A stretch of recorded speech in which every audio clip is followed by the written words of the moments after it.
அவனை தடுத்து ஆட்கொள்றது, சாப்பிடாதானா சாப்பிட்டுட்டு செத்து போகிறது, அங்கே போய் பெண் கொள்ளாதானா அங்கே போய் பெண் கொள்வது, அங்கே போகணுன்னு பிரதிஷ்டை மாறிடும். ஐயா இங்கே ஒழுங்காக இருக்கும்.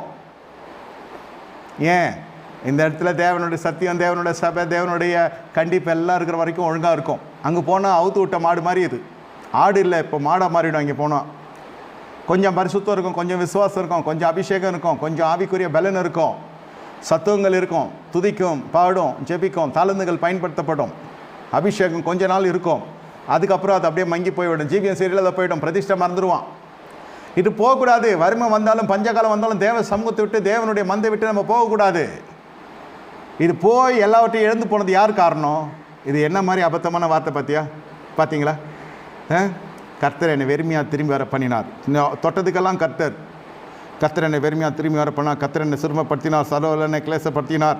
என்ன போய் நகுமின்னு சொல்கிற அப்படியே வாயிலே